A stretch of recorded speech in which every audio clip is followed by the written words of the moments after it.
मेरे लिए स्पेशल कराएं, ठीक है। तो पहला बिंदु क्या है, आपको प्रश्न के अनुसार लिखना है, ठीक है। दूसरा क्या है इसमें, अच्छे शब्दों का चयन, चूज गुड वर्ड्स। देखिए, अगर आप शब्द अच्छे लिखते हैं तो उसका प्रभाव पड़ता है, जो कॉपी आपकी चेक करेगा। अगर आपने अच्छे शब्दों का चयन किया है, ये नहीं कि कोई बहुत संस्कृत निष्ठ आपको लिख देना है, मतलब शब्द का चयन कर देना है। आप अच्छे शब्दों का चयन कीजिए। जैसे अभी मैंने बताया तारतम्यता, एक ये भी शब्द जो है ये एक ठीक ठाक शब्द की कैटेगरी में आता है, ठीक है।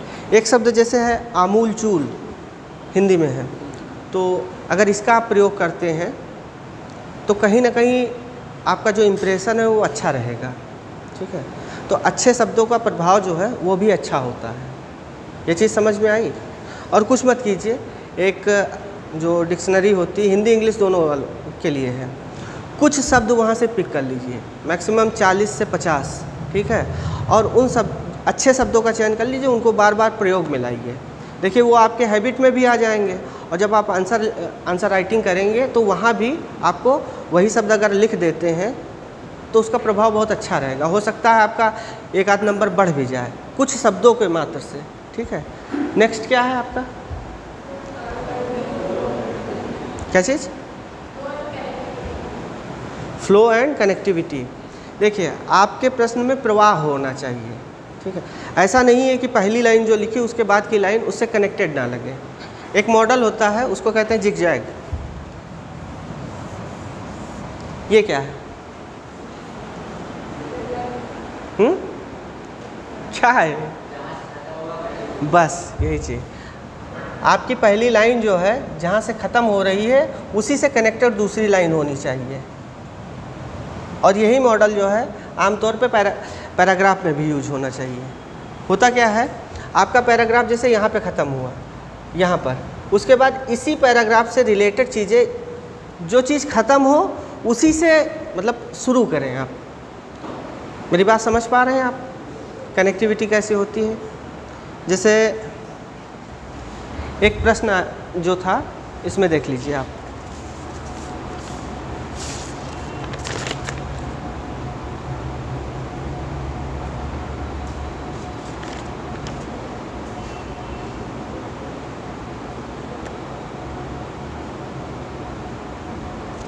नहीं इसमें भी नहीं। कनेक्टिविटी का मतलब होता है कि आंसर आपका बिखरा ना लगे। जैसे पहले पैराग्राफ में जो लिखा गया है उसी से संबंधित पैराग्राफ दूसरा होना चाहिए, उसी के अंतिम जो पॉइंट, अंतिम लाइन जो है उससे जब रिलेट करके लिखेंगे तो एक फ़्लो बना रहेगा आपका। मतलब जैसे आप यहाँ से जाते हैं तो रास्ते में अगर आपको ऑटो चेंज करना पड़ता है तो फ़्लो टूट जाता है आपका। और अगर एक बार में आप चले जाते हैं जहाँ पे आपको जाना है तो कहीं ना कहीं आप उसमें सहज रहते हैं। तो वही फ़्लो आपको क्या करना है, अपने प्रश्न में भी, आंसर में भी लाना है। तो फ़्लो समझ में आया, कनेक्टिविटी समझ में आई, कोई डाउट? आप नदीम साहब, नदीम है ना, तो समझ में आ रही चीज़ें, कोई डाउट? और आपको ना समझ में आए तो पूछ लेना, ठीक है। संकोच मत करना कि कोई दिक्कत होगी। नेक्स्ट पॉइंट क्या है, हाँ, जैसे मान लीजिए प्रश्न पूछा गया तो कई बार क्या होता है,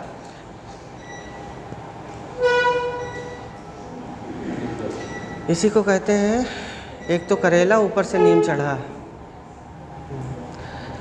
तो क्या बता रहा था मैं, हाँ, तो कई बार प्रश्न जब पूछा जाता है तो उसमें किसी समस्या का वर्णन किया जाता है।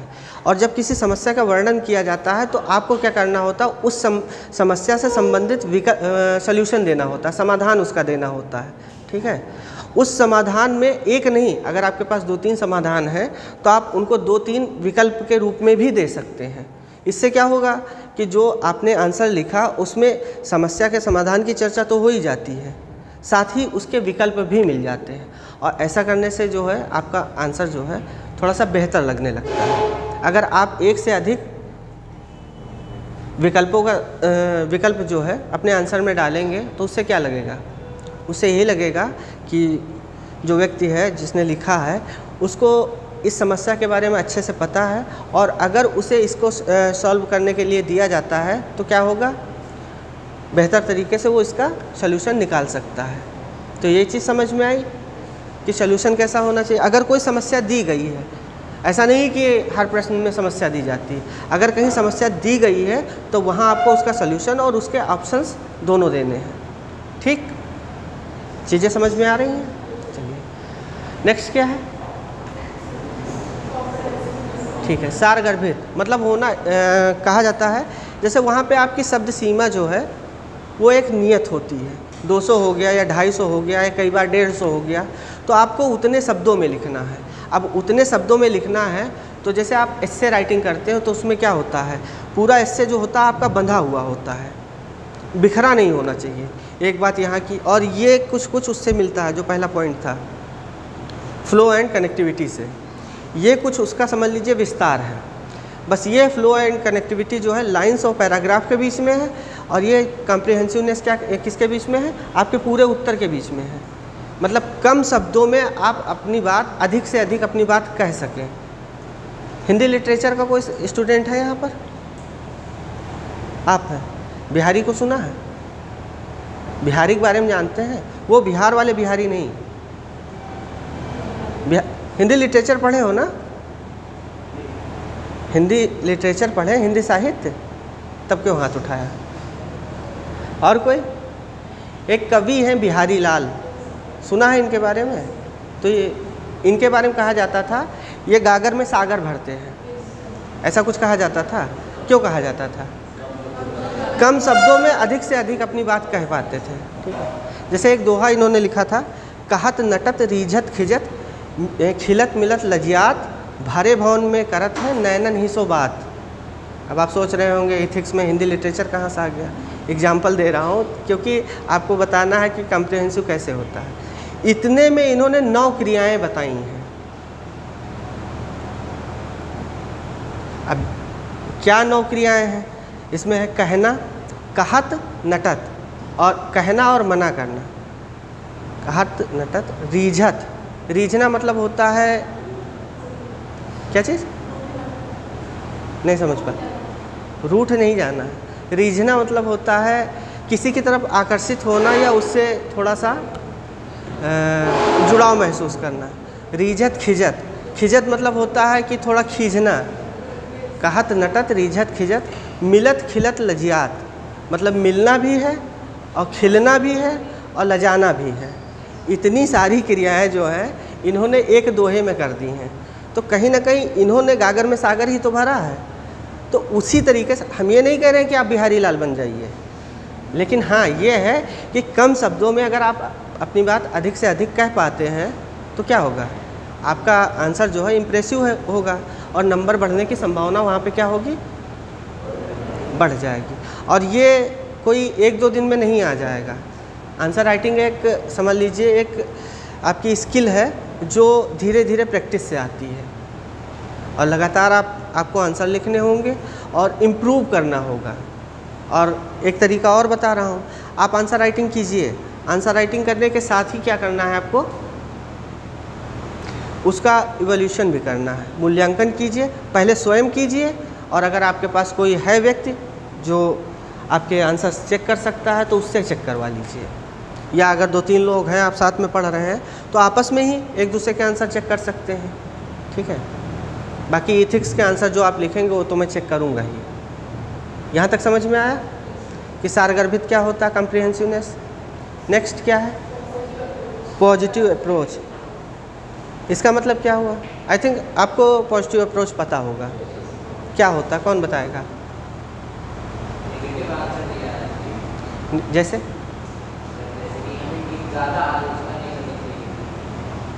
और कोई?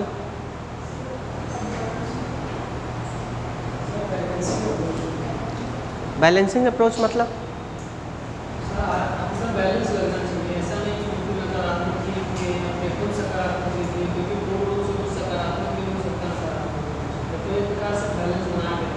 अच्छा, यहाँ भी आपने क्वांटिनम अप्रोच लगा दिया।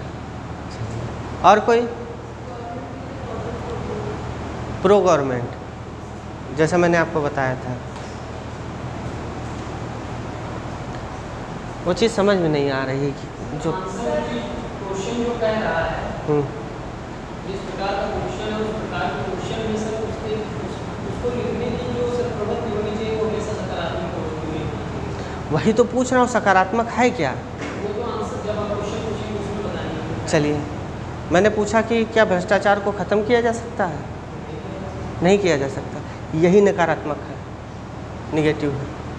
और कोई कहे नहीं, ये शब्द सही है, लेकिन हाँ आप इसको इस तरीके से कह सकते हैं। जैसे मैंने पूछा क्या भ्रष्टाचार को ख़त्म किया जा सकता है, आपने कहा कि नहीं ख़त्म किया जा सकता है, तो यहीं पर नकारात्मकता आ गई। अगर आप इस बात को इस तरह कह सकते थे कि भ्रष्टाचार एक बहुत बड़ी समस्या है, इसे जड़ से तो ख़त्म नहीं किया जा सकता है, लेकिन इसे मिनिमाइज़ किया जा सकता है, ठीक है, इसको न्यूनतम स्तर पर लाया जा सकता है, तो ये पॉजिटिव अप्रोच के अंतर्गत आ जाएगा।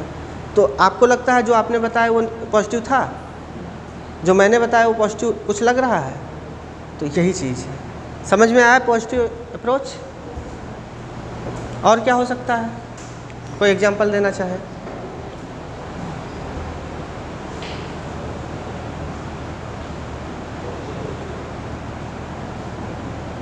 समस्या समाधान करते समय भी हमें ये नहीं कहना है कि ये समस्या ऐसी है जिसका कोई निदान नहीं है। जैसे कुछ साल पहले तक क्या कहा जाता था, कश्मीर एक समस्या है जिसका कोई निदान नहीं है। हाँ, आज जो है उसकी स्थिति बदल गई है।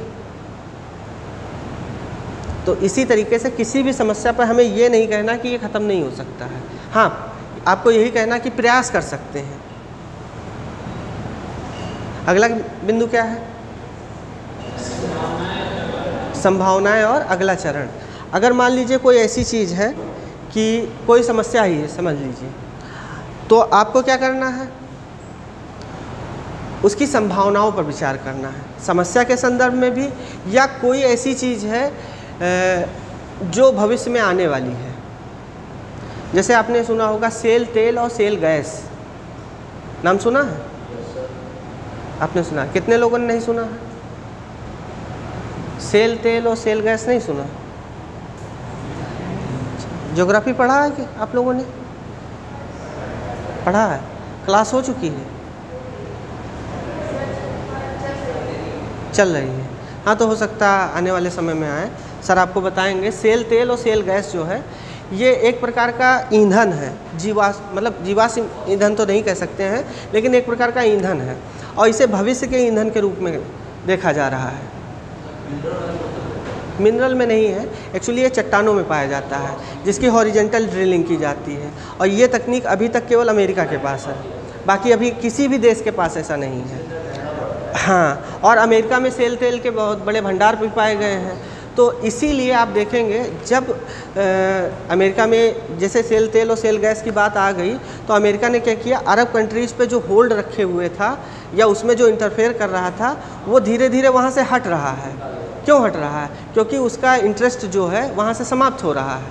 वहाँ पे इंटरेस्ट क्या था भाई? तेल था भाई, एनर्जी चाहिए थी तो उसके लिए ऑयल चाहिए था, क्रूड ऑयल, और क्रूड ऑयल कहाँ था? अरब कंट्रीज़ में सबसे ज़्यादा था। तो इसीलिए उसने अपनी प्रेजेंस वहाँ पे बनाई हुई थी अरब कंट्रीज़ में। अब जब सेल तेल और सेल गैस की बात आ गई तो उसने क्या किया, उसने देखा ये भविष्य का ईंधन तो धीरे धीरे पीछे हट रहा है। तो आपको संभावनाओं पे विचार करना है कि यदि ऐसा हुआ तो इसमें क्या संभावनाएं हो सकती हैं, और क्या बताया था, और हमें क्या कौन सा कदम उठाना चाहिए। केस स्टडी सॉल्व करते समय आपके पास कई बार ऐसी समस्या आएगी। जैसे जब केस स्टडी आती है तो आपको मतलब ये समझ लीजिए इथिक्स में एक डायलेमा आएगा, और वो इतना बड़ा द्वंद्व होगा कि आपको समझ नहीं आएगा कि किस ओर जाएं। जैसे आपसे ये नहीं पूछा जाएगा, मान लीजिए पूछ लिया गया कि आप अपने परिवार और अपने प्रेमी या प्रेमिका में किसका चुनाव करेंगे। आपके लिए दोनों महत्वपूर्ण हैं। एक तरफ आपने प्रॉमिस कर रखा है और एक तरफ आपका परिवार है, क्या करेंगे आप? चलिए बताइए, देखें कौन कौन से आंसर आते हैं। नदीम साहब क्या करेंगे? मान लीजिए तैयारी के दौरान आपने किसी से वादा कर दिया कि जीवन भर साथ निभाएंगे तुम्हारा, 7 जन्मों तक हम तुम्हारे हैं। और उधर आपके पापा ने कह दिया, आपका नाम नदीम है, मान लीजिए वो लड़की जो है हिंदू है, ठीक है, आपके पिताजी ने कह दिया कोई भी चलेगी, हिंदू नहीं चलेगी, और मिट्टी का तेल लेके खड़े हो गए। अगर तुमने कुछ किया, अगला चरण अगर उधर बढ़ाया, तो यहीं पे मिट्टी का तेल और साथ में दिया सलाई, क्या करेंगे बताइए? परिवार के साथ जाएंगे या उधर वादे के साथ जाएंगे? बताइए, कंफ्यूज?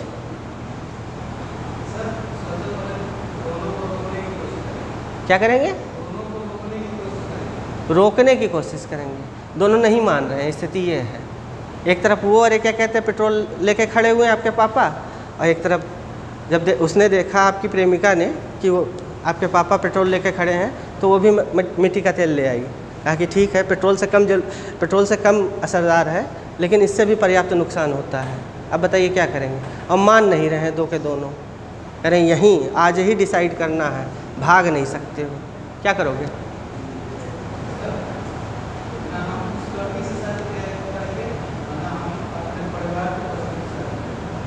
क्या करेंगे?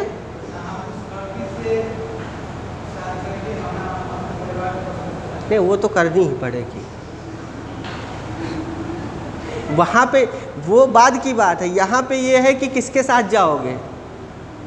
अगर उसको मना किया तो वो जल के खाक, और इधर पिताजी भी, किसके साथ जाएंगे? किसी, मतलब दोनों को स्वाहा कर देंगे। प्रभु एक को तो बचा लो। और कोई बताना चाहेगा इसका आंसर? दोनों स्वाहा हो जाएंगे।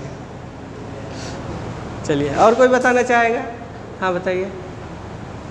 वहाँ पर परिस्थितियाँ देखेंगे कैसी? अगर परिस्थितियाँ अनुकूल है, बात बनने लायक है, पहले तो बातचीत करेंगे दोनों पार्टी में, अगर वो दोनों पार्टी समन्वित होती हैं तो वहाँ पर बात बन सकती है।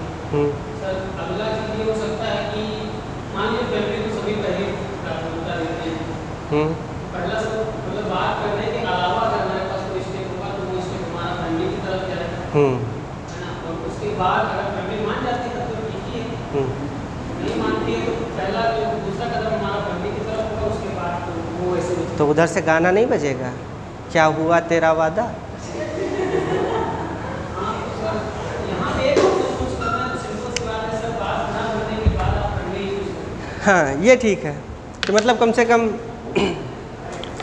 स्टैंड आपका क्लियर है कि आपकी प्राथमिकता में आपका परिवार पहले नंबर पर है, प्रेमिका उसके बाद में है। पहले से प्राथमिकता बात कर रहे हैं, दूसरा जो हमारा, हाँ जैसे मैंने मतलब आप कहना चाह रहे हैं कि पहले कन्विंस करने की कोशिश करेंगे, अगर कोई नहीं मान रहे हैं तो फिर परिवार के साथ जाएंगे। ठीक है, चलिए बढ़िया आंसर है। और कोई? आप गुरुदेव क्या कर सकते हैं?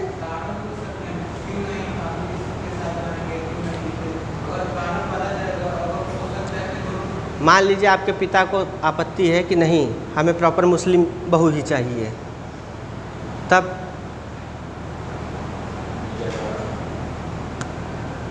ये भी तो प्रॉब्लम है। आप बताएं क्या करोगे? फैमिली या उधर? फैमिली चूज करेंगे। कितने लोग इनकी बात से सहमत हैं, इन दोनों लोगों की? सब लोग फैमिली चूज करेंगे, सारे के सारे? चलिए ठीक है, अभी भी इंसानियत जिंदा है। ठीक है, तो क्या हुआ, ऐसी स्थिति आती है जहाँ पे द्वंद्व की स्थिति आ जाती है। नेक्स्ट स्टेप वाला बता रहा था ना, तो आपको वहाँ पे संभावनाओं की बात करनी है। तो द्वंद्व की स्थिति में भी आपको संभावनाएं निकालनी पड़ेंगी कि इसमें चूज कर, या अगर कोई ऐसी चीज़ है जो टेक्नोलॉजी से रिलेटेड है या किसी अन्य चीज़, ये तो मैंने ज्योग्राफी का एग्जांपल दिया। इथिक्स में ऐसी कंडीशन आती है कि आपको बताना पड़ेगा कि यहाँ पे क्या किया जा सकता है, जैसे भ्रष्टाचार हो गया, ठीक है, या आपने देखा होगा एक दल बदल की प्रवृत्ति आजकल ज़्यादा बढ़ गई है, और इसका शिकार बहुत जगह हुए हैं। महाराष्ट्र में तो बहुत बड़ा उलटफेर भी हो गया। तो अगर ऐसी स्थिति आती है तो यहाँ पे अगला चरण क्या हो सकता है या इसमें क्या संभावनाएं हो सकती हैं, तो ये चीज़ें आपको बतानी है। समझ में आया? और कोई डाउट? नेक्स्ट क्या है? इंट्रोडक्शन और कंक्लूजन। एक आपको प्रस्तावना और एक निष्कर्ष। जैसे आपको मान लीजिए आंसर लिखना भी है, तो जिस फॉर्मेट में बता रहा हूँ उसी तरीके से कोशिश करिएगा।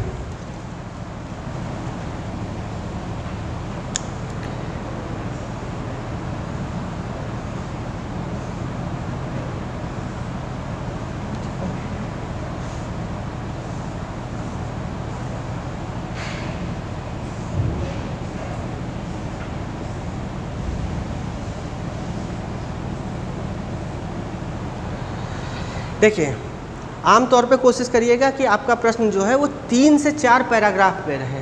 ठीक है, ये एक अच्छा फॉर्मेट माना जाता है।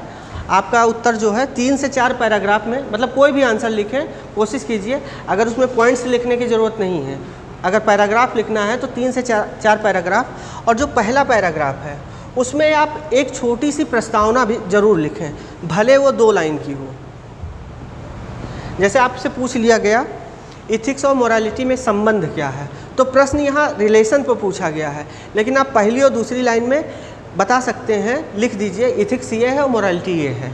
उसके बाद आप इन पैराग्राफ में या यहाँ के नीचे की 2 लाइन में लिख दीजिए कि इसमें निम्नलिखित संबंध हो सकते हैं या बनाए जा सकते हैं। इसमें एक संबंध बना दीजिए, इसमें एक संबंध बना दीजिए, उसके बाद निष्कर्ष लिख दीजिए। अब निष्कर्ष जब लिख रहे हैं तो अगर वहाँ पे कोशिश कीजिएगा कि अगर वहाँ विरोधाभासी अवस्था नहीं है तो उसे पूरक के रूप में लिख दीजिएगा। जैसे 2 स्थिति बनाई गई कि इसमें और इसमें क्या चुना जाए, और आपको पता दोनों आवश्यक है, तो आप लिख सकते हैं कि दोनों ही एक दूसरे के पूरक के रूप में हैं। समझ में आई चीज़ें? तो 4 पैराग्राफ में लगभग 3 से 4 पैराग्राफ लिखिएगा, और पहला जो है उसमें एक प्रस्तावना डालने की कोशिश कीजिएगा। एक IAS टॉपर हैं अर्थिका शुक्ला, IAR उनकी आई थी, AIR 4थी रैंक आई थी शायद। उन्होंने फॉर्मेट बताया था कि कोशिश करके वो अपने हर प्रश्न में एक प्रस्तावना और एक कंक्लूजन ज़रूर लिखती थी। इससे क्या होगा कि कुछ ना कुछ तो नंबर आपको ज़रूर मिल जाएंगे, भले आपको आता हो चाहे ना आता हो। और अगर बीच के पैराग्राफ में आपने प्रश्न के अनुसार लिख दिया तो चीज़ें क्या होंगी आपकी, और बेहतर नंबर मिल जाएंगे। तो कोशिश कीजिएगा प्रस्तावना और निष्कर्ष जरूर लिखें अगर वहाँ पे लिखने की ज़रूरत है। ठीक, इतना समझ में आ गया? कोई डाउट? तो चलिए थोड़ा सा लिख लेते हैं।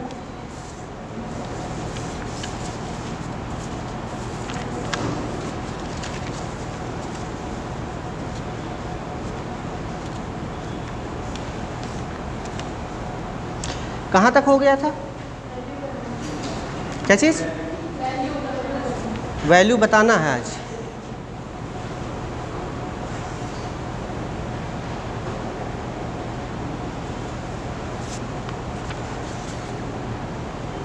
अच्छा, इथिक्स और मोरालिटी मैंने बता दिया था, समझ में आ गया था सभी को? क्यों?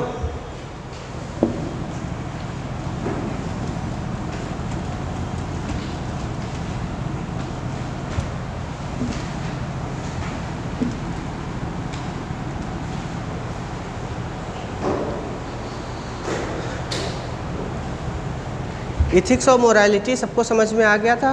कोई डाउट? डिफरेंस, अभी डिफरेंस पे आए कहाँ?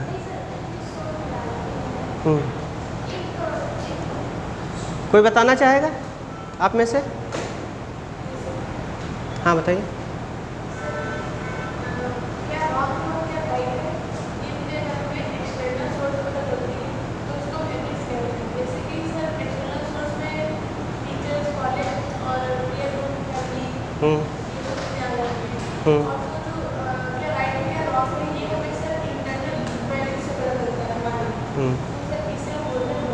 ठीक है,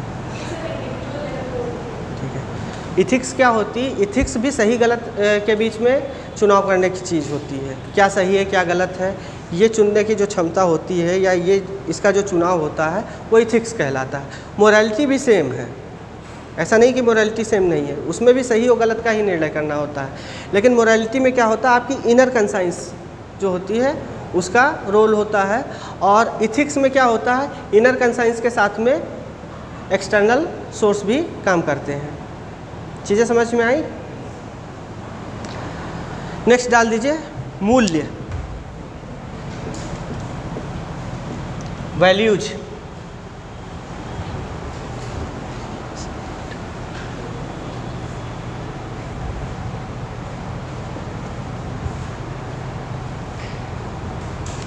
तो पहला लिख लीजिए, इसी फॉर्मेट में बना लीजिएगा।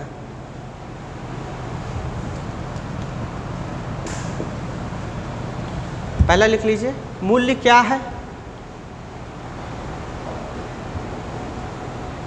What is value. नेक्स्ट विशेषताएं, यहाँ पे विशेषताएं लिख लीजिए।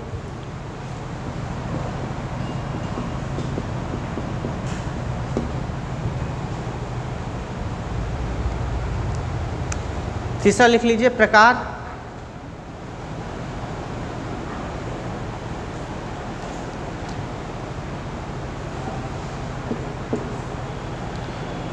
विशेषताओं को फीचर्स लिख लीजिएगा इंग्लिश में, और प्रकार को टाइप्स।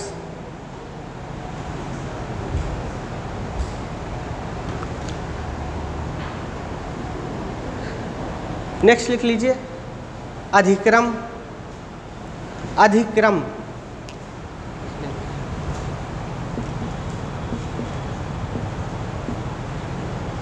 इंग्लिश में हायरार्की।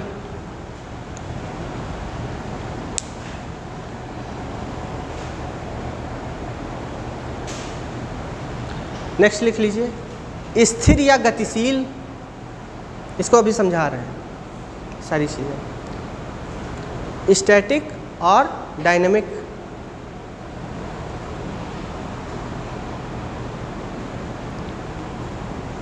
नेक्स्ट है वस्तुनिष्ठ या आत्मनिष्ठ, ऑब्जेक्टिव और सब्जेक्टिव।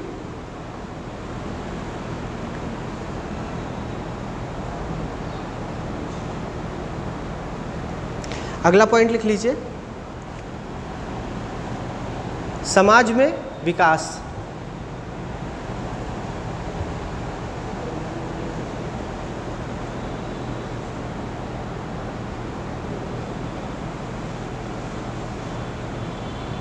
समाज में विकास, how values develop in society. Next व्यक्ति के भीतर मूल्यों का विकास।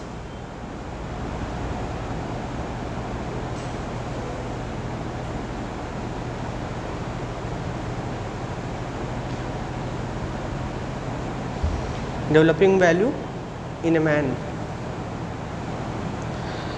ठीक है, तो ये इतने पॉइंट्स बनते हैं। इसका एक छोटा सा हिस्सा जो है, जब मैं आपको एटीट्यूड पढ़ाऊँगा वहाँ भी बताना होगा।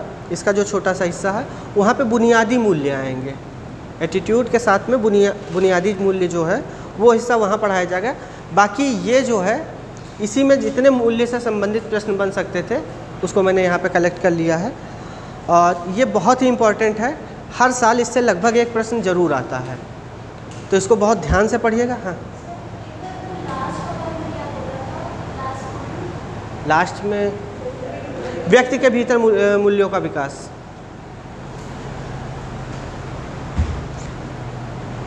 ठीक है, तो मूल्य क्या होते हैं, कौन बताना चाहेगा?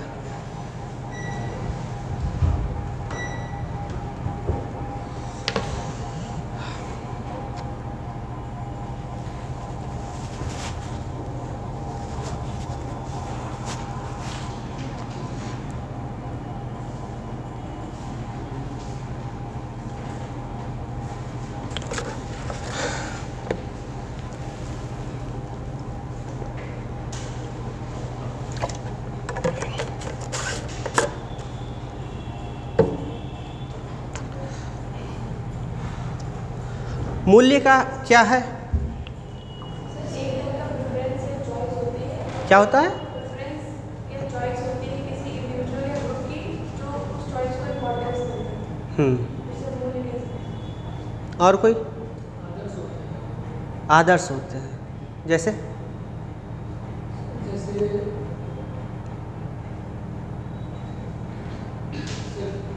मतलब हमें कोई कार्य करना है, सर उस कार्य को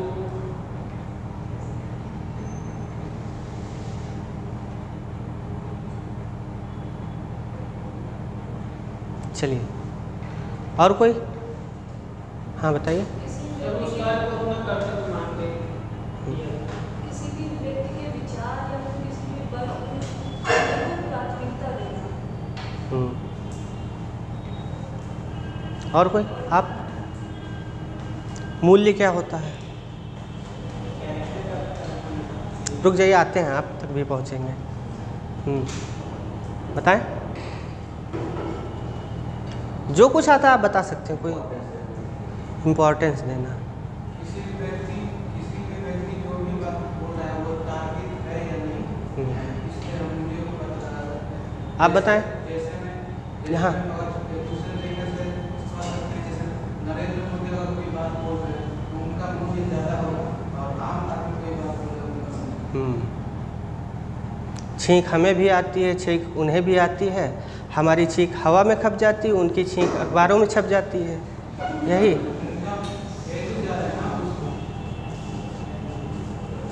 अच्छा, उनकी बात का वैल्यू जाता है। आप बताएं। सर ये कैरेक्टर को डिफाइन करती है सर, और कह सकते हैं सर जन्म के बाद सर किसी भी जो बच्चा होता है जो फैमिली और टीचर से या स्कूल से जो भी अच्छी चीज़ें अच्छी वैल्यू मिलती है सर उसी वैल्यू। आप बताएं क्या है मूल्य?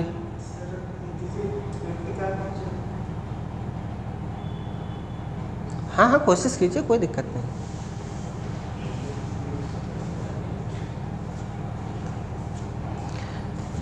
कल से कॉल अटेंड करने पर 5 रुपये का जुर्माना, और उस 5 रुपये में टॉफ़ी आएगी जो पूरे क्लास में वितरित की जाएगी।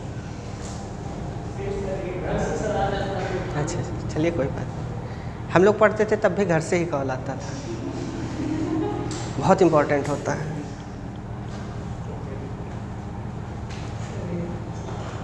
अरे कोई बात नहीं, कहते नहीं जस्ट चिल कीजिए, कोई दिक्कत नहीं। ठीक है, तो मूल्य बता रहे थे आप लोग। आप सभी लोगों में जिन्होंने भी बताया उनमें इनकी परिभाषा करेक्ट है। मूल्य कुछ नहीं है। देखिए, एक मूल्य होता है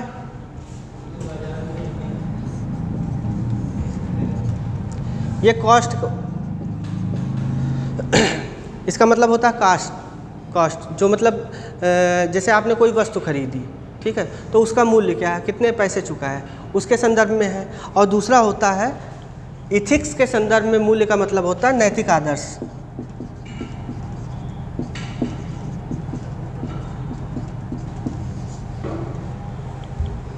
अब नैतिक आदर्श क्या है? मैं एक बार बता चुका हूँ, पहली क्लास में मैंने आपको थोड़ा सा मूल्य के बारे में बताया था, बस केवल 2 ही 4 लाइन बताई थी, लेकिन बताया था।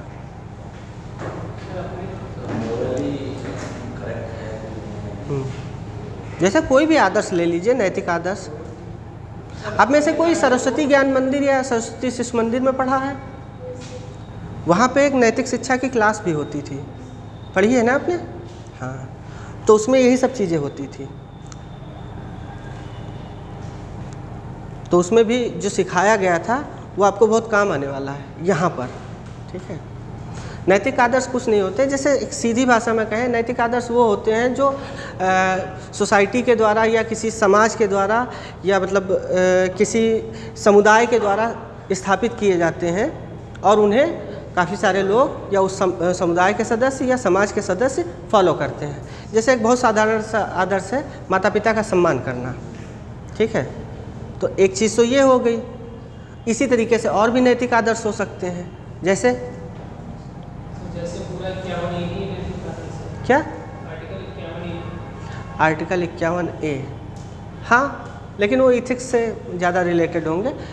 लेकिन वो भी नैतिक आदर्श के रूप में आ सकते हैं। कुछ चीज़ें उसकी जो है वो टोटली नैतिक आदर्श है।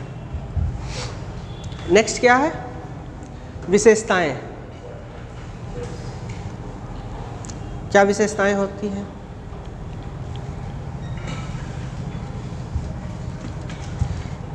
इसमें भी ऐसे ही बना लीजिए।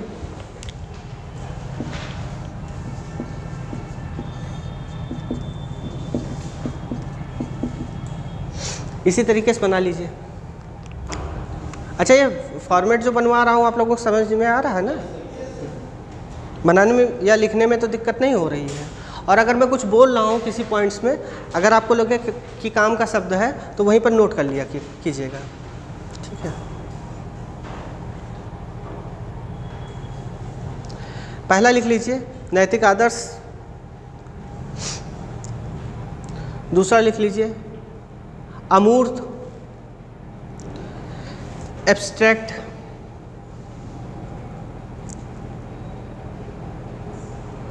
तीसरा लिख लीजिए अनेक, मेनी, एब्स्ट्रैक्ट, अमूर्त।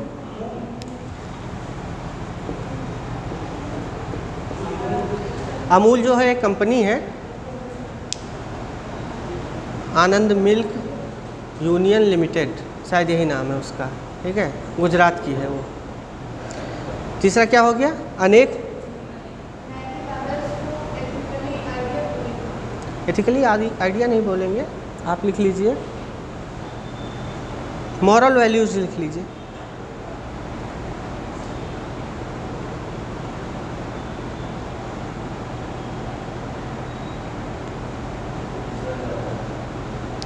अगला पॉइंट लिख लीजिए सीखे जाते हैं, सीखे जाते हैं, वैल्यूज आर लर्नड। नेक्स्ट, प्रायः स्थिर होते हैं, नॉर्मली स्टैटिक।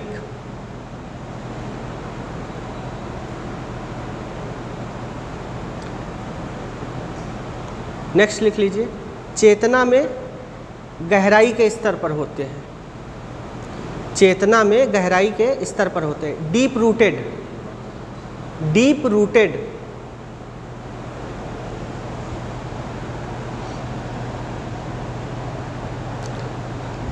नेक्स्ट पॉइंट, मूल्यांकन का आधार होते हैं, बेसिक ऑफ इवोल्यूशन।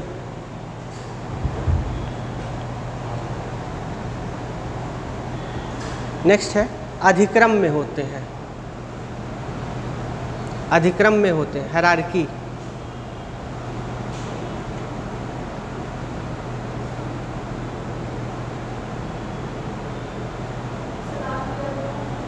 अधिक्रम में होते हैं।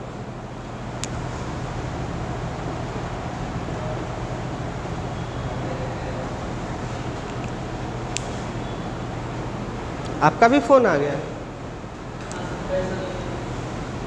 नहीं, वो मुझे नहीं चाहिए, यहाँ जमा कराऊंगा मैम के पास।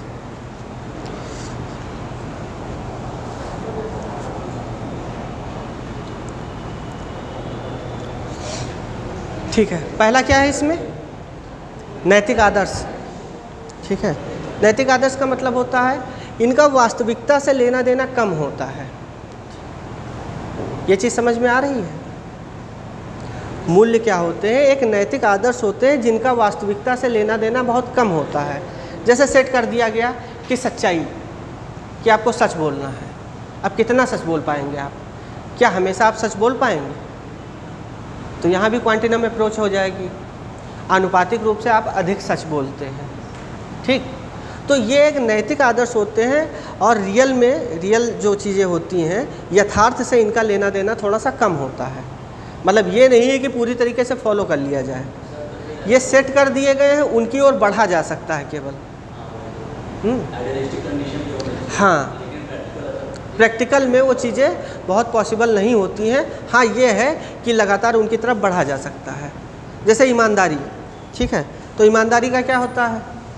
आप हमेशा ईमानदार रह सकते हैं? कभी ना कभी तो बेईमानी करनी ही पड़ेगी।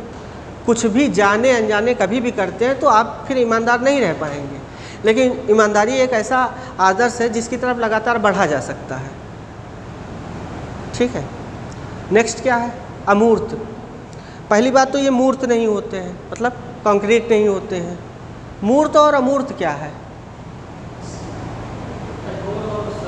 एब्स्ट्रैक्ट और कंक्रीट में अंतर क्या है?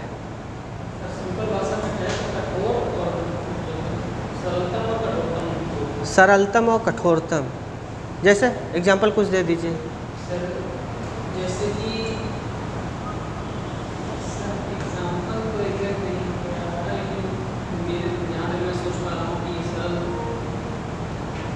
सरल मतलब जैसे आर्ट बनाना और कठिन मतलब बीजगणित। हाँ रहे, वही तो मैं पूछ रहा हूँ, एग्जाम्पल दो कुछ।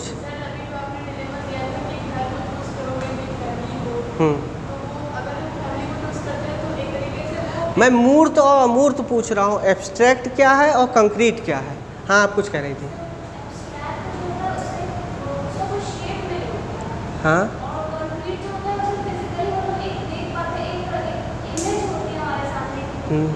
बहुत नज़दीक है, थोड़ा और क्लियर कर दीजिए इसको। आप जो बता रही हैं काफ़ी नज़दीक हो, उसी के दायरे का है, लेकिन इसे थोड़ा सा और सरल करके बता दीजिए और विस्तार करके बता दीजिए तो चीज़ें समझ में आ जाए।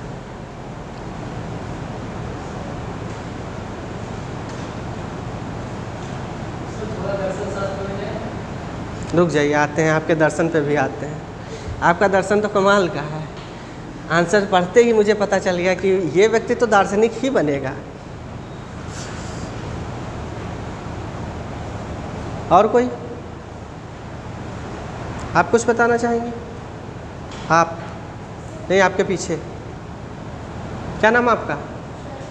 श्वेता। तो श्वेता कुछ बताना चाहेंगी? मूर्त और अमूर्त। आप उसी को कुछ विस्तार देना चाहेंगी? चलिए, क्या बताया था आपने? शेप नहीं होता।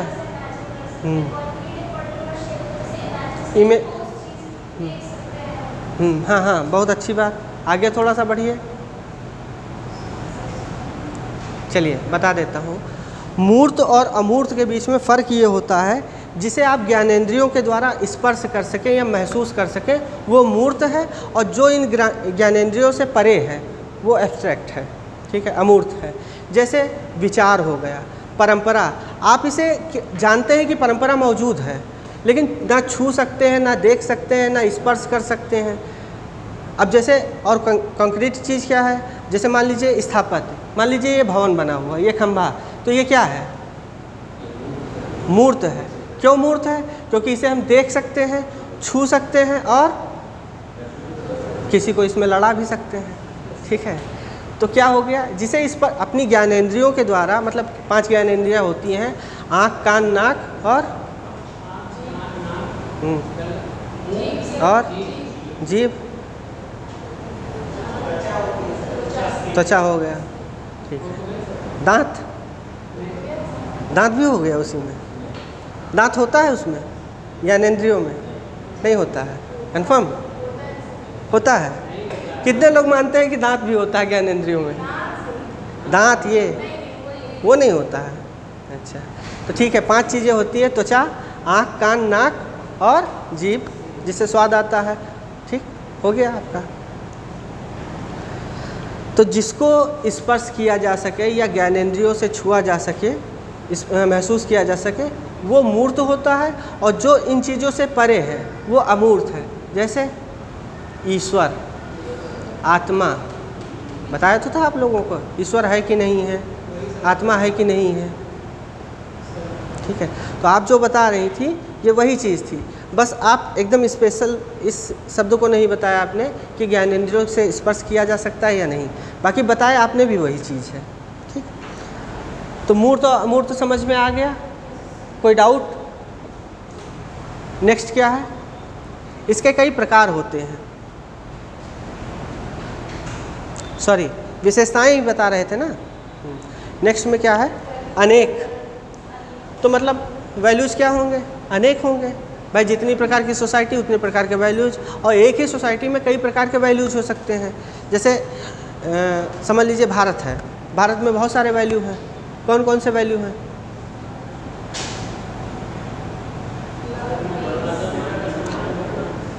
लव, पीस और ब्रदरहुड, रिस्पेक्ट, इंटेग्रिटी, अखंडता, मूल्य के स्तर पर तो हाँ होगी। यूनिटी और इंटेग्रिटी दोनों आ जाएंगे। हाँ, बहुत अच्छा। क्या? राष्ट्र का सम्मान करना। ये बेसिकली ये जो आपने बताया ये यूनिवर्सल है, सार्वभौमिक है। मतलब सभी देशों में क्या होता है, सभी देशों के नागरिक प्रायः अपने देश का सम्मान ही करते हैं। अब सब देशों में कुछ होते हैं जो थोड़ा सा ऊधम मचाते रहते हैं, ठीक है। तो क्या होता है, मूल्य कितने होते हैं? अनेक प्रकार के होते हैं। ये चीज़ समझ में आ गई। नेक्स्ट है सीखे जाते हैं, प्रायः सीखे जाते हैं। जैसे माता पिता का सम्मान करना, तो ये जब आप पैदा हुए थे तो आपको पहले से आता था या बाद में सिखाया गया? ठीक है। राष्ट्र का सम्मान करना ये सिखाया गया ना। तो नॉर्मली क्या होता है, वैल्यूज़ क्या है, सीखे जाते हैं। कई बार कंडीशन ऐसी भी आ सकती हैं कि आप वैल्यूज सेट कर सकते हैं।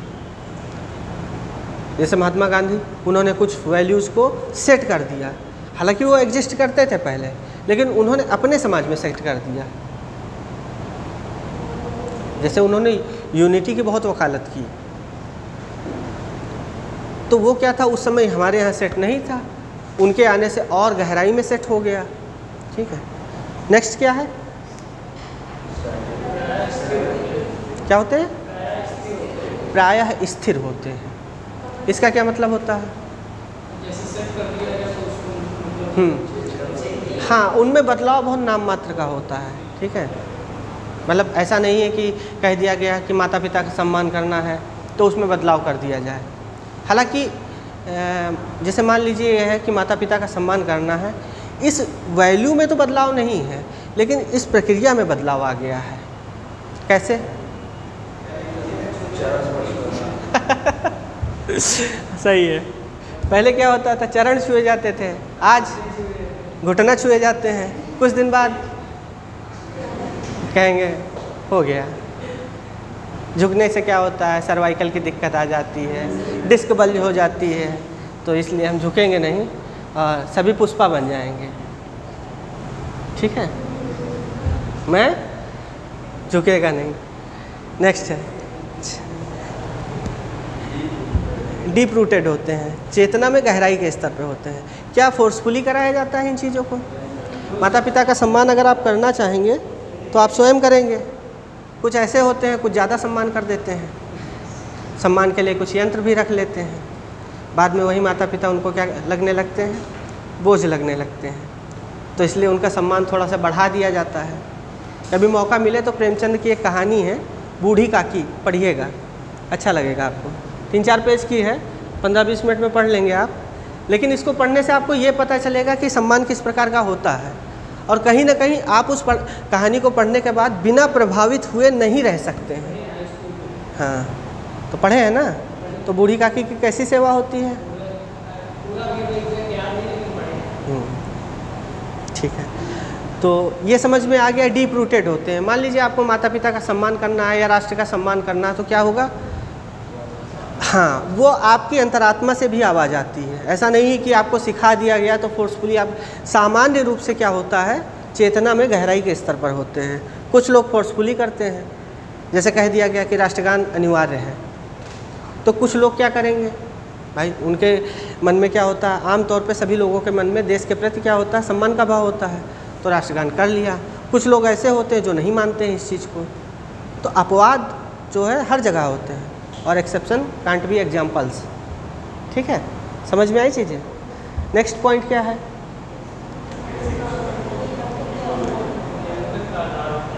मूल्यांकन का आधार होते हैं। जैसे मान लीजिए एक बहुत नॉर्मल सा एग्जांपल आपको बता रहा हूँ।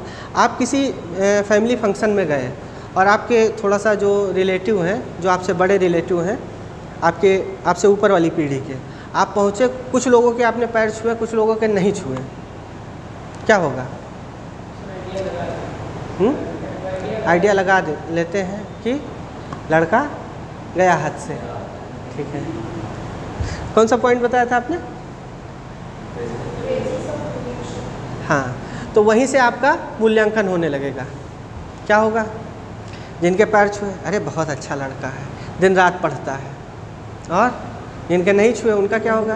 हाँ, तो एक वैल्यू जो सेट कर दिया गया है कि अपने से बड़ों का सम्मान करना है, वो वैल्यू क्या होगा? आपके मूल्यांकन का आधार बन जाएगा। अगर आप उसको फॉलो करते हैं तो क्या होगा? आप अच्छे बच्चे, संस्कारी बच्चे। ठीक है, संस्कारी बच्चे पता है? तो संस्कारी बच्चे की श्रेणी में आ जाएंगे। और अगर आप उन वैल्यूज़ को फॉलो नहीं करते हैं तो क्या होगा? आप उद्यमी बच्चे, शरारती, जो भी हो। आजकल की भाषा भी कुछ अलग अलग हो गई है, और क्षेत्र विशेष में इस चीज़ को अलग अलग नाम से भी जाना जाता है। ठीक है, तो ये क्या हो जाते हैं? ये मूल्य जो है आपके मूल्यांकन का आधार भी बन जाते हैं। समझ में आई चीज़ें? कोई डाउट? आप लोगों को समझ में आ रहा है जिनकी पहली क्लास है? क्या नाम है आपका जी? विश्व प्रताप, वसुधैव कुटुंबकम। चलिए, अरे इसे सहज रूप में लीजिएगा, ये केवल सरल विनोद है, बाकी कुछ नहीं। आपके बगल में आपकी भी क्लास है ना? क्या नाम है आपका? देवेश। ये हमारे एक टीचर भी थे, बहुत मारे हैं हमको, तभी नाम याद आ गया। तो समझ में आ रहा है आप लोगों को? नेक्स्ट पॉइंट क्या है उसमें? हायरार्की। अधिक्रम में होते हैं। हायरार्की कुछ इस प्रकार से होती है।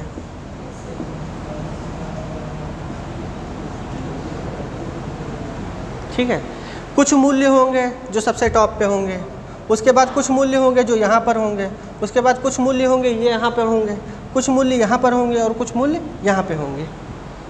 जैसे मान लीजिए एक मूल्य है आपका अनुशासन।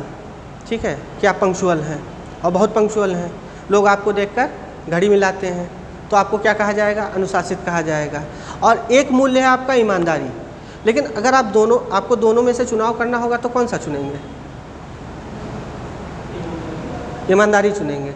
तो मतलब पहले नंबर पर क्या आ गया आपका? ईमानदारी। और अनुशासन कितने नंबर पर आ गया? दूसरे नंबर पर। और अनुशासन के बाद मान लीजिए और भी एक है सत्यनिष्ठा, कि आपको सच बोलना है। तो इसे आप किस क्रम में रखेंगे? ईमानदारी से ऊपर रखेंगे या अनुशासन से नीचे रखेंगे या इन दोनों के बीच में रखेंगे? हाँ, उसके बाद? ठीक है, ठीक है। तो यहाँ पे आपने क्रम सेट कर दिया ना, तो यही होती है हायरार्की। इसी को अधिक्रम बोलते हैं, इसी को पद सोपान भी बोलते हैं। ठीक है, यहाँ तक समझ में आ गया? कोई डाउट? नेक्स्ट पॉइंट है कोई? हो गया? तो यहाँ तक समझ में आ गया?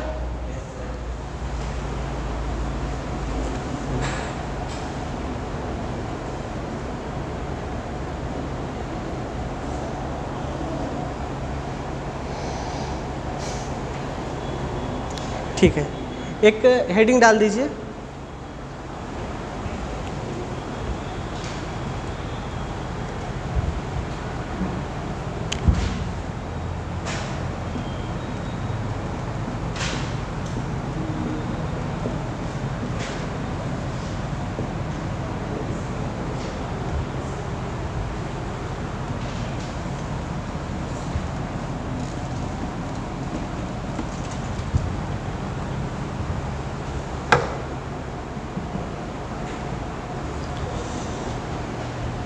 मूल्यों का वर्गीकरण, क्लासिफिकेशन ऑफ वैल्यूज।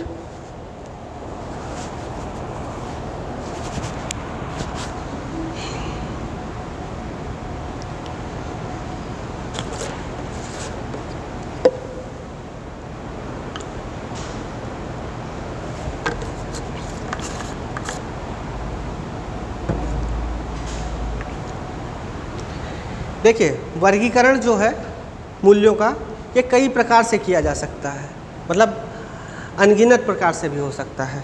लेकिन कुछ प्रमुख प्रकार हैं जिसको मैं आपको बता दूंगा, ठीक है। तो इसमें पहला पॉइंट बना लीजिए वर्गीकरण में।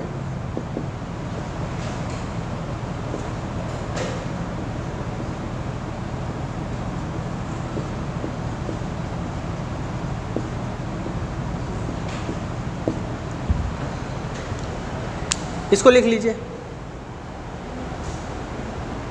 साधन मूल्य और साध्य मूल्य।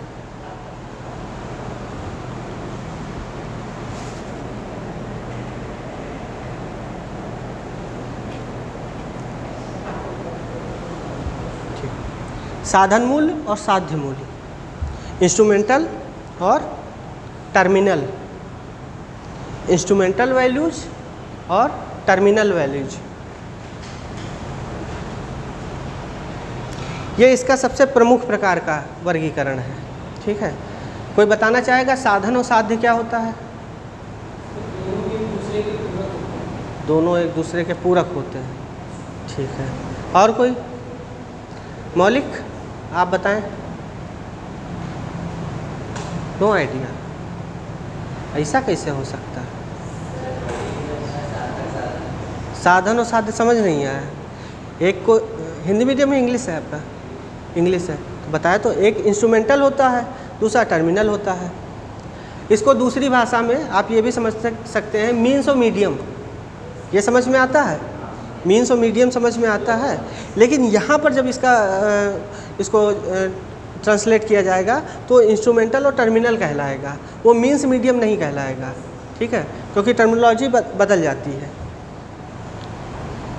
तो क्या होता है मीन्स और मीडियम? गोल हो गया, गोल होता है या गोल अचीव करना होता है? हाँ,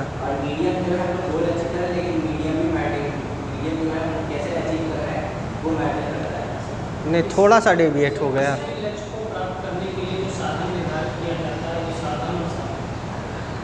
ठीक, और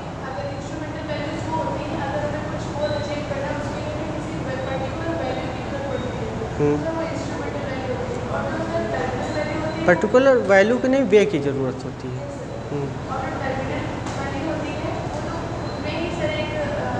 गोल होता है। तो कुल मिला के आप सभी लोगों ने लगभग सही बताया। एक होता है साध्य मूल्य और एक होता है साधन मूल्य, ठीक है। अब जैसे मान लीजिए आपका लक्ष्य क्या है? आईएएस बनना, ठीक है, प्रॉपर आईएएस बनना, मतलब डीएम से नीचे कुछ नहीं। सर ये इसमें डाउट है, प्रॉपर आईएएस मतलब होता है जब आपकी रैंक अंडर 100 आ जाए लगभग, तो आपको जो पोस्ट मिलती है, जो आप परीक्षा देते हैं, वो होती है यूपीएससी की।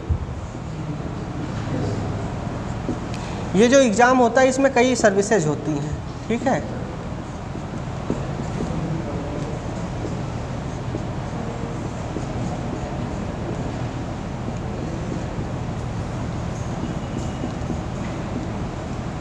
मुख्य रूप से ये चीज़ें होती हैं, कुछ अलाइड भी होती हैं सर्विसेज। आईएएस होता इंडियन एडमिनिस्ट्रेटिव सर्विसेज, भारतीय प्रशासनिक सेवा। आईएफएस क्या हो गया? पुलिस सेवा, ठीक है। आईआरएस क्या हो गया? रेवेन्यू। और एफएस क्या हो गया? Foreign services. तो इन चारों में से जब आप ये बनते हैं तो इसे प्रॉपर आईएएस कह दिया जाता है, ठीक है। इसके लिए बहुत अच्छी रैंक लानी पड़ती है। मान लीजिए अगर आप कैटेगरी में नहीं हैं तो लगभग मान के चलिए आपको अंडर 100 आना ही पड़ेगा, तभी आपको आईएएस मिलेगा, आईएएस की श्रेणी के लिए चुना जाएगा, ठीक है। और कैटेगरी होती है तो 50 नंबर, 60 नंबर और एक्स्ट्रा मान लीजिए उसमें नंबर 150, 200 तक चला जाता है, बस यही है। तो जब आप आईएएस के लिए चुने जाते हैं तब आपको प्रॉपर आईएएस कहा जाता है। जिस परीक्षा को नाम मतलब देते हैं आप, उसे आईएएस की परीक्षा जरूर कह दिया जाता है लोक प्रचलित भाषा में, लेकिन होती क्या है वो? सिविल सर्विसेज परीक्षा होती है, लोक सेवा परीक्षा होती है। समझ में आ गया? हाँ? बाकी देखिए आईएएस के बाद होती है श्रेणी आईपीएस की, जो मतलब हायरार्की में होती है। IAS सबसे ऊपर है, उसके नीचे समझ लीजिए IPS है, उसके नीचे IFS और IRS रख दिया जाता है। ठीक है, तो क्रमशः ऐसे होता है ये। अब कुछ लोग होते हैं जिन्हें फ़ॉरेन ज़्यादा बस पसंद होता है। आप में से कौन कौन लोग हैं जो फ़ॉरेन जाना चाहते हैं? लगभग सभी होंगे। आप कहाँ? फ्रांस? फ्रांस सोचा है? तब कहाँ? ऑस्ट्रिया। क्यों? अच्छा लगता है। आप? यूरोप घूमना। DDLJ देख के आए हो लगता है। DDLJ देख के आए हो। एक ट्रिप पे जाएंगे। हर जगह सिमरन नहीं मिलती है। ठीक है बताइए। हाँ अच्छा, चलिए अच्छी बात है। भला कोई है जो अफ्रीका जाना चाहता है? अफ्रीका ही जाएंगे? ऐसा क्या है अफ्रीका में जो आपको आकर्षित कर ले गया? खोद के नहीं लाने देंगे वहाँ से कुछ। आप कह रहे हैं मिनरल्स, आपने बताया ना।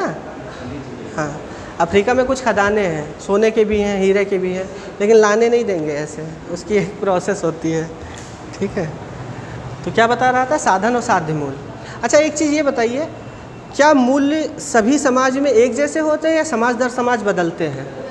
जैसे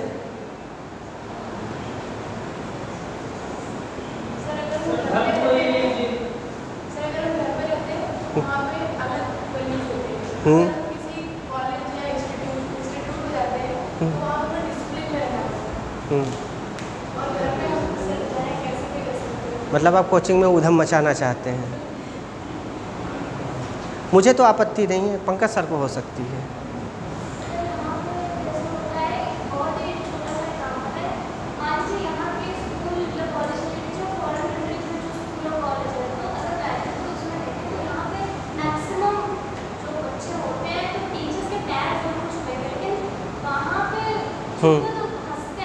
हाँ, जैसे पैर छूना इन्होंने बताया, तो हमारे समाज में क्या है? हमारे समाज में पैर छूना आम बात है। आप USA या यूरोप के कंट्रीज़ में चले जाइए, आप अगर पैर छूने चलेंगे आपको समझ लेंगे कि ये मारने आ रहा है, भाग लेंगे। भाई वहाँ हाथ मिलाने का मूल्य है। अब जैसे यहाँ है, आपको आप माता पिता के पैर छूते हैं, वहाँ क्या है? माता पिता के साथ ड्रिंक्स लेते हैं, तो मूल्य तो अलग हो गए ना। क्या आपके साथ में ये संभव है कि आपके पापा बैठे हुए हैं और बना दें आप उनका? उसी समय कुछ अस्त्र निकलेंगे जो आपकी ओर आएंगे और आपको एहसास हो जाएगा छोटा कौन है। ठीक है, अब जैसे एक और इंटरेस्टिंग सी चीज़ है, बता देते हैं आपको। आपने सुना होगा कि जैसे पैर छुआ जाता है तो इसे क्या कहते हैं? सम्मान देना। तो हमारे यहाँ पैर छूने को सम्मान देना कहते हैं, लेकिन कई जगह ऐसी भी होंगी जहाँ सम्मान देने का तरीका अलग होगा। कोई बता सकता है? ये आपके लिए है। आप अफ्रीका जाना चाहते थे।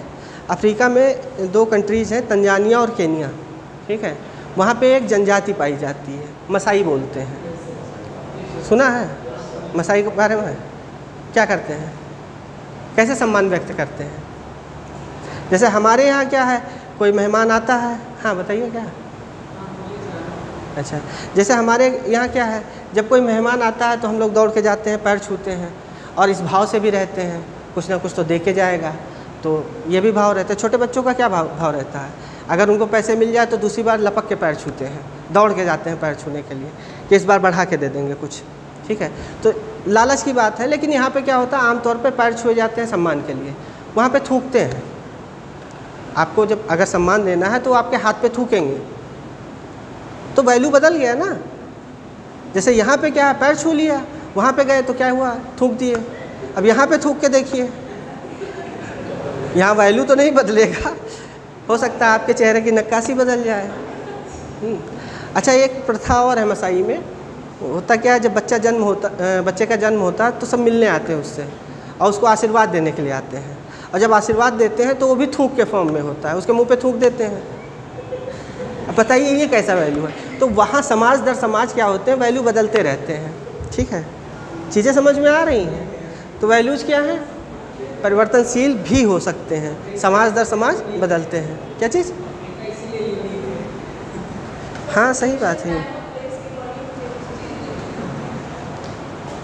इतिहास की क्लास में होते तो बताता है अफ्रीका क्यों बहुत महत्वपूर्ण है। ठीक है, फिर नेक्स्ट क्या है लिखवाया मैंने?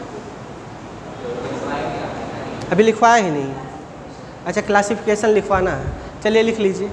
हाँ, साधन और साध्य मूल बता रहा था। तो क्या होता है साध्य और साधन? साध्य और साधन में सबसे पहले आते हैं साध्य पर। साध्य क्या होता है? लक्ष्य। और लक्ष्य जैसे क्या है, कौन कौन से लक्ष्य होते हैं? सभी लोग अपना अपना एक एक लक्ष्य बताइए। आपसे शुरुआत करते हैं, बताइए आपका लक्ष्य क्या है जी? पीसीएस में आपका चयन हो जाए। चलिए, इनका पीसीएस हो गया, आपका बिजनेस खड़ा करना। तो तैयारी क्यों कर रहे हैं? इसी के थ्रू है। अच्छा, इसी के थ्रू, सही। वे आपका जो है, तब आपका साधन जो है यूपीएससी हो गया और साध्य आपका बिजनेस हो गया। ठीक है, और आपका? ठीक है, कितने लोगों का